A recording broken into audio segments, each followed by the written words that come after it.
What is up, everybody? My name is Cody, one of the hosts of Fishin', a Merfolk podcast.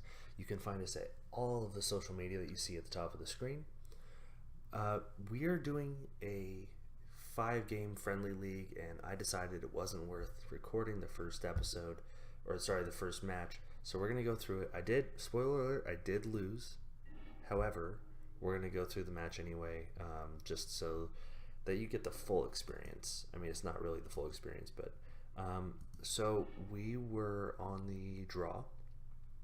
This hand was a little bit land heavy, so we went ahead and mulliganed this.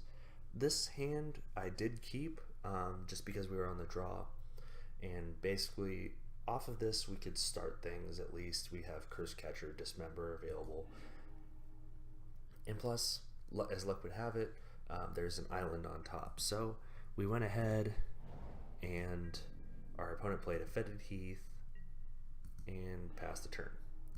So we went ahead and started off with our island, tapped an island for Curse Catcher, passed the turn, because obviously, what are we going to do? Our opponent did something very curious and passed the turn with Fetid Heath. So we proceeded to play Cavernous Souls and run out Master of the Pearl Trident. Oh, I'm sorry. Yeah, we did run out Master of the Pearl Trident. We attacked for 2 with Curse Catcher because, I mean, why not? And then our opponent drew their card and went to combat and conceded. So that was it. So that was game 1. We're going to go ahead and move to game 2, which I promise went a little bit longer. So we didn't make any sideboard concessions. We didn't have any reason to think that there was any. We didn't know. We're not going to sideboard against something we don't know. So we're on the draw again. This is a keepable hand. I wouldn't say that it's necessarily the best hand. So we go ahead and keep, and our opponent mulligans to 6, which was actually a very good sign. Plays an Urborg and passes the turn. So we have this hand, which is okay. We draw a gas, so Curse Catcher's fine. We're okay with it. We play our island and we dump out our Aether Vial, because the sooner we can get Aether Vial going, the better, as far as we know, against an unknown opponent. So our opponent plays Flagstones of Trocaire, and it becomes incredibly obvious what they're doing. They Smallpox us. So, well, themselves and us. So now I made the decision to discard Curse Catcher, which I think was incorrect here. I should have discarded Mirror-Readery. And he discarded a Bloodghast, which is bad news for us. So Bloodghast is in his graveyard. We both have to sacrifice the land. I sacrifice my island. He sacrifices Flagstones of Trocaire. Flagstones of Trocaire lets him go get a Plains, which he gets a Godless Shrine. And then he returns Bloodghast with Bloodghast ability back to the battlefield and passes the turn. Now I'm not honestly too worried at this point, and I tick up Aether Vial, because why not?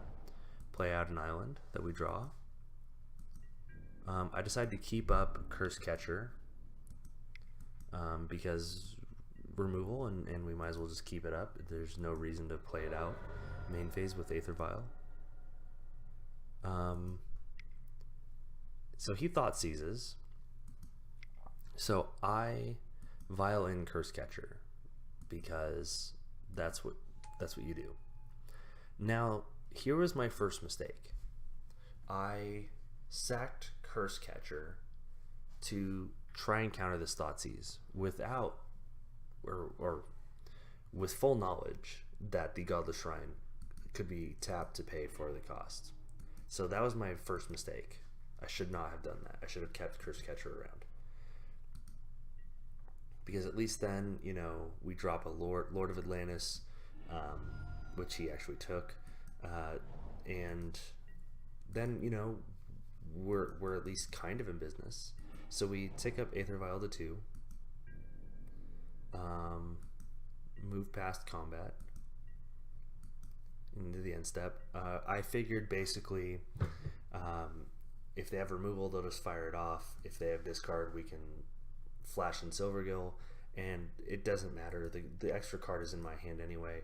And of course, they had Inquisition of Kozilek. Now here's my yes, I did put Silvergill in and drew Harbinger, which he took.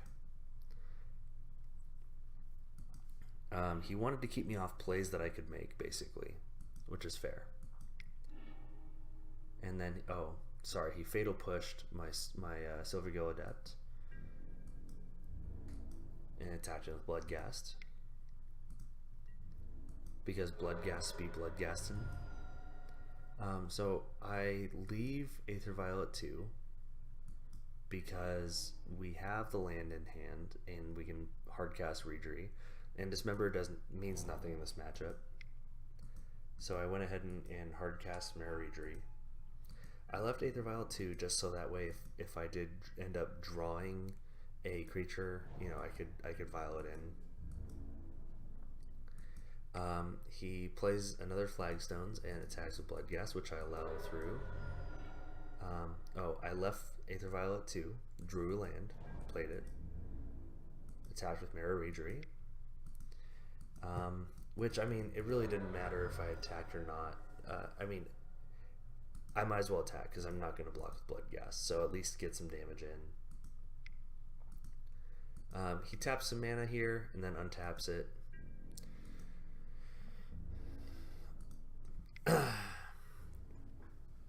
And attacks with a Bloodghast. Then he casts Wrath of God and returns Bloodghast. I leave Aether Vial, play another Aether Vial because why not? Maybe I should have kept it in hand. Plays Gideon, makes a token. Swings with his 2/1. We allow Aether Vial to tick up to 3, and then the second one tick up to 1. We drew Cavern of Souls, which basically didn't mean anything, and we saw the writing on the wall, so we just went ahead and ended it there. So going to match 3, or sorry, game 3, match 1, was another loss here.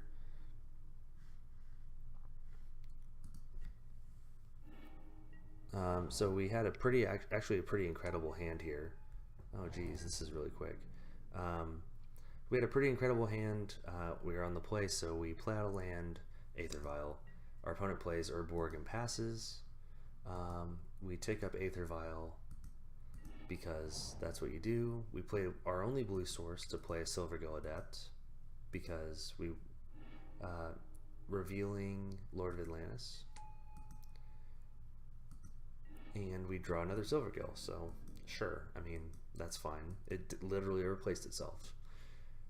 Then we see another Flagstones, and there's a Collective Brutality. Killing our Silvergill and taking a card from us, he takes Unified Will, which is probably the most important card he could have taken. Passes the turn. I take up Aether Vial to 2. And I make the second biggest mistake here. So I tap out to play Mara Reedry, and I play Silvergill to draw a card, and we draw a Relic, which isn't terrible in this matchup. I don't think it was correct to bring it in, I don't know. I never had a chance to really fire it off in a way that was helpful. So there's a Smallpox, where he plays the same trick. We have to discard a card, so I discard Mutavault, sack the Silvergill, and sacrifice Mutavault.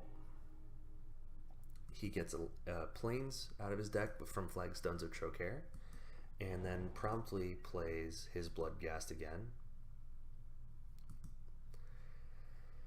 It was pretty tiring. So he played a Marsh Flats, and then Inquisitioned away the Lord of Atlantis,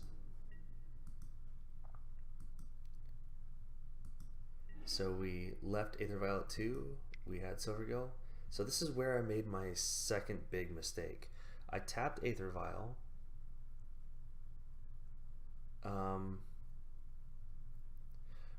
So what I should have done, and I will show you what I did do, and I realized my mistake after this. So what I should have done was hard casted Silvergill with the 2 lands. So tap 2, play Silvergill, and then so the draw card and Mirror Ragery trigger would go on the stack. I hope this is correct. So I could order it so that I draw and then untap.